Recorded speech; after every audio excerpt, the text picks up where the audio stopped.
পৃথিবীতে এমন মানুষ খুব কমই আছে যারা ফুল পছন্দ করে না।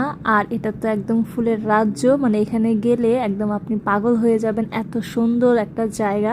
বিশেষ করে আপুরা যারা ছবি তুলতে খুব পছন্দ করে, আর এটা একদম পিকচার পারফেক্ট একটা প্লেস। চলেন আপনাদেরকেও ফুলের রাজ্য থেকে ঘুরিয়ে নিয়ে আসি।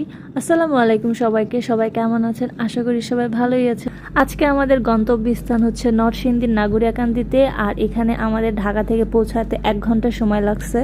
লাঞ্চ করে আমরা রওনা দিয়ে দেই পার্কটির উদ্দেশ্যে। আর পার্কটা হচ্ছে গোল্ডেন স্টার পার্ক। এখানে ভালোই পার্কিং এর একটা ব্যবস্থা আছে, আর পার্কিং এ হচ্ছে 100 টাকা, আর এখানকার টিকিট মূল্য হচ্ছে জন প্রতি 100 টাকা করে। আর আমরা এই তো পার্কে প্রবেশ করলাম। পার্কটা অনেক বিশাল ছিল, আর পার্কের মেন আকর্ষণটাই ছিল হচ্ছে এই ছাতাগুলো, মানে এরকম ছাতা দিয়ে দুই জায়গায় এরকম করে বানিয়ে রাখছে, আর এগুলো দেখতে অনেক সুন্দর লাগতেছিল। আর পার্কটা আরো নতুন ভাবে আর ওরা সাজাচ্ছিল, মানে এটা যেহেতু নতুন হয়েছে এখনো সাজানো পুরোটা কমপ্লিট হয় না। এক পাশে তারা আরো নতুন নতুন করে নতুন গাছ লাগাইছে। এত বড় পার্ক মনে হয় এই প্রথম দেখলাম আমি। আর এই পার্কটা যে এত সুন্দরভাবে সাজানো গোছানো ছিল এটা হচ্ছে প্রথম, মানে এতগুলো ফুলের গাছ দিয়ে কোনো পার্ক আজ পর্যন্ত আমরা সাজানো দেখি নাই। আর এখানে একটা লেকও ছিল যেখানে হচ্ছে বোট রাইড করা যায়। আর এখানে জায়গায় জায়গায় সুন্দর সুন্দর জিনিস সাজায় রাখছে, বা আপনারা এখানে গেলে অনেক সুন্দর সুন্দর ছবি তোলার স্পেস পাবেন। এত সুন্দর সুন্দর স্পট যেখানে আপনারা অনেক সুন্দর সুন্দর ছবি তুলতে পারেন। আর এখানে বাচ্চারা গিয়েও আরো বেশি মজা পাবে, মানে বড়রা বাচ্চারা সবার জন্য একদম পারফেক্ট প্লেস। অনেক প্রকারের এখানে রাইড আছে, মানে বাচ্চারা গেলে এখানে পাগল হয়ে যাবে কোনটা থেকে কোনটাতে উঠবে। আর বড়দেরও কিছু রাইড ছিল, তবে এখানে বাচ্চাদের রাইডই বেশি। প্রচণ্ড গরম থাকা সত্ত্বেও মানুষের এখানে কোনো কম ছিল না, মানে এত মানুষ আসছে এখানে ঘুরতে। আর এখানে প্রত্যেকটা রাইডেও হচ্ছে মানে ভিড় ছিল।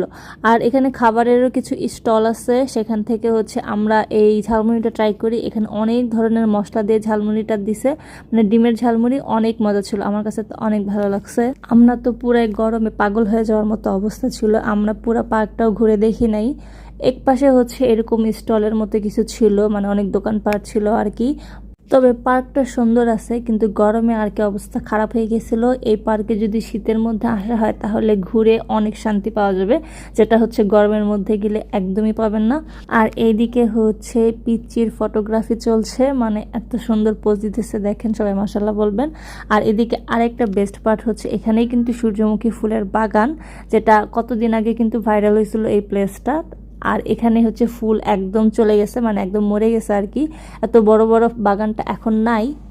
আর এটা কিন্তু একদম মেঘনা যে নদীর ব্রিজ সেটার সাথে এই পার্কটা অবস্থিত। আর এদিকে হচ্ছে একটা নতুন প্লেস, মেবি এটা রেস্টুরেন্ট হতে পারে। আর এটা হচ্ছে সামনে থেকে পার্কের ভিউ। আর আজকের ভিডিও এই পর্যন্তই, সবাই ভালো